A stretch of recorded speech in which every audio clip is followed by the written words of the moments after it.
নেত্রীকে অন্যায়ভাবে মিথ্যা মামলায় সাজা দিয়ে তাকে আটক করে রাখা হয়েছে, যার সাজা হয়েছিল মাত্র 5 বছর।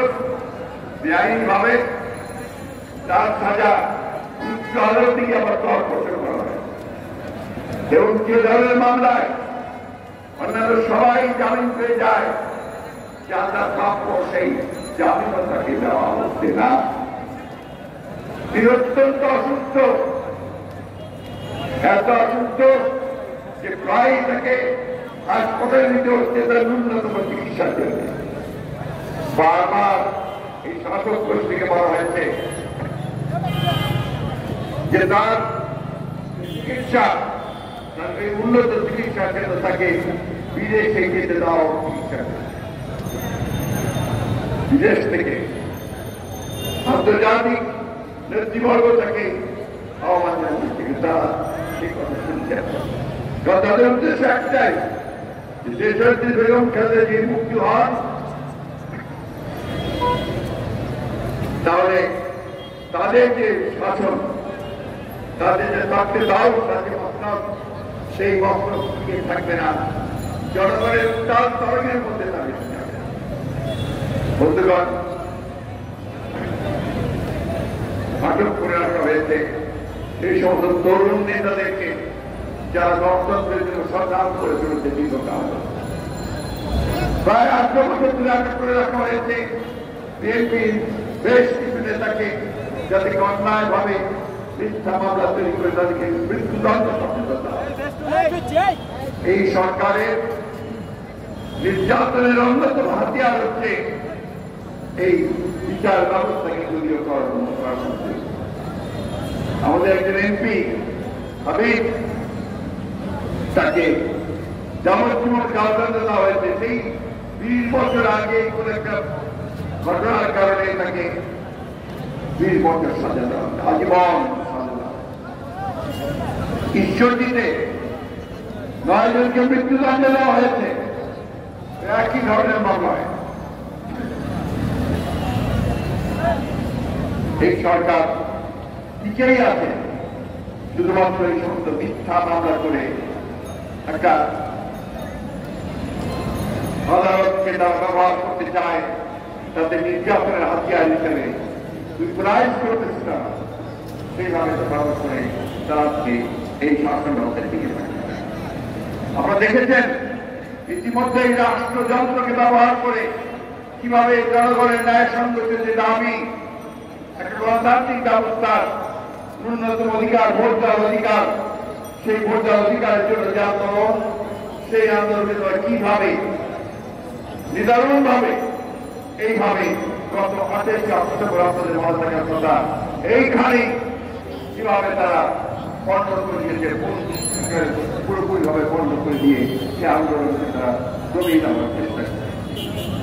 একটা কথা তাদেরকে বারবার মনে করিয়ে দিয়েছি, আবার মনে করিয়ে দিয়ে চাই যে নির্যাতন করে, দমন করে, খুন করে, হত্যা করে, বিনা বিচারে হত্যা করে কখনোই এই গণতন্ত্রের আন্দোলন, স্বাধিকারের যে আন্দোলন, মুক্তির যে আন্দোলন, সেই আন্দোলনকে স্থগিত করা যাবে না। উচ্চেও যায়নি, এখনো যাবে না। বন্ধুগণ, আজকে যুবদলের সময়, এখানে যারা উপস্থিত আছেন সবাই যুবক।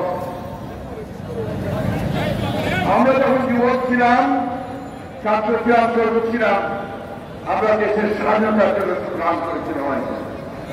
আমরা সেই স্বাধীনতাকে রক্তের বিনিময়ে আমরা অর্জন করেছি, বিভিন্ন সময়ে বিভিন্ন আন্দোলন সংগ্রামের মধ্যে দিয়ে, এবং শেষ পর্যন্ত একটা লড়াইয়ের মধ্যে দিয়ে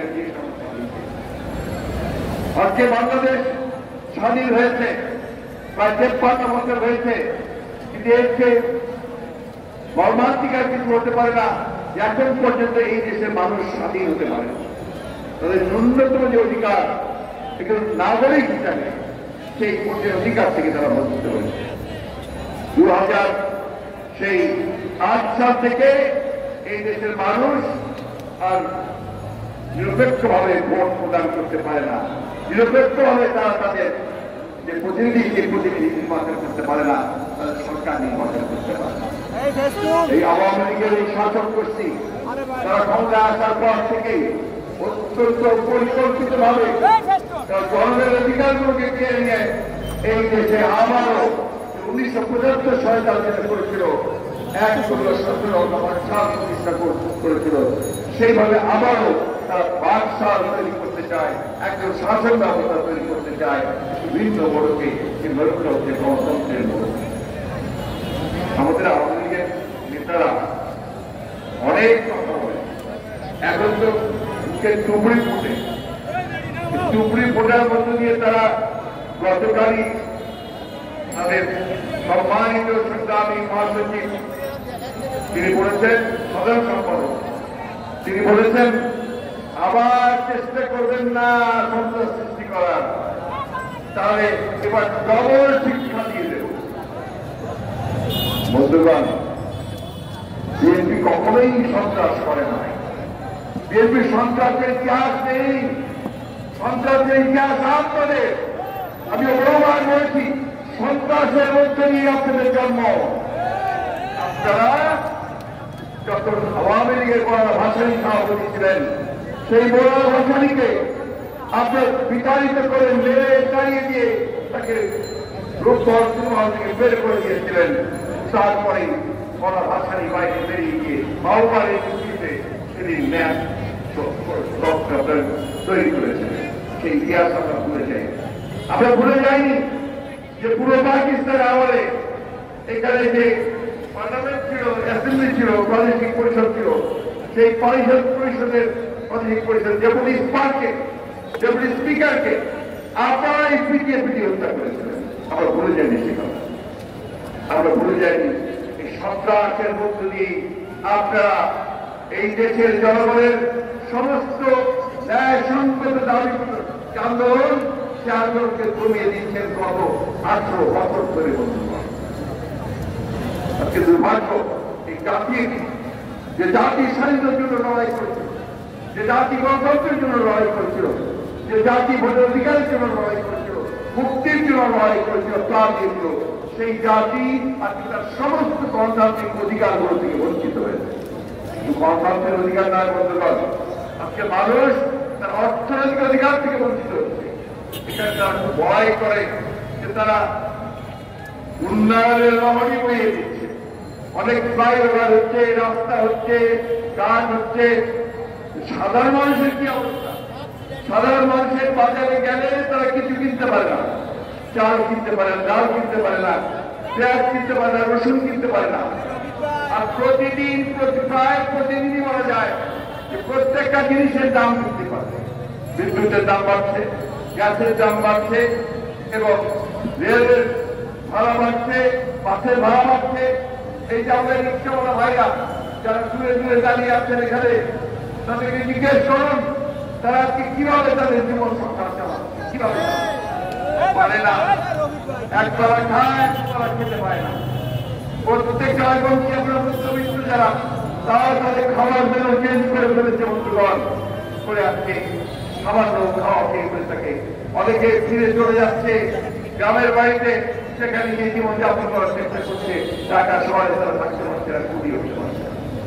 বন্ধুগণ, ব্যাংক লুটপাট করে শেষ করে দিয়েছে, ব্যাংকের নতুন নতুন আইন করছে, যারা ঋণ খেলাপি, যারা ব্যাংক লুটপাট করছে তাদের শাস্তি। এমনকি বাংলাদেশ ব্যাংক, যেটা নিয়ন্ত্রণ করার কথা কেন্দ্রীয় ব্যাংক, তারাও আজকে একই সঙ্গে যুক্ত হয়েছে। তাদের এই সমস্ত অপকর্ম যেন বাইরে বেরিয়ে না পড়ে, তাদের আমার সাংবাদিক ভাইদের সেখানে প্রবেশ নিষিদ্ধ করেছে। কোথায় যাবে, কোথায় যাবে? আমরা আজকে এই দেশের মানুষ আমাদের নিজ দেশের থেকে আমরা আজকে পরামর্শ দেব। আমরা চিকিৎসার জন্য বিদেশে যাওয়ার জন্য আদালত থেকে অনুমতি নিয়ে যখন আমরা এয়ারপোর্টে যাই, ওই এয়ারপোর্টে আমাদেরকে 1 ঘন্টা রাখতে অটক রাখা হয় বিভিন্ন কাজ, এবং সহজে ছাড় দেওয়া হয় না। আওয়ামী লীগ দাবি করে তারা দেশ চালাচ্ছে, আসলে কি তারা দেশ চালাচ্ছে? তারা দেশ চালায় না, অদৃশ্য শক্তি দেশ চালাচ্ছে বন্ধুগণ। এবং যাদের নির্দেশে তারা আজকে বাংলাদেশে মানুষের অধিকার কেড়ে নিয়েছে। আমাদের রাষ্ট্রযন্ত্র তার মধ্যে আমাদের পুলিশ ভাইরা আছে, আইন শৃঙ্খলা রক্ষাকারী বাহিনী আছে, আমাদের প্রশাসন আছে, বিচার ব্যবস্থা আছে, প্রত্যেকটি প্রতিষ্ঠানকে তারা কুক্ষিগত করেছে দুর্নীতি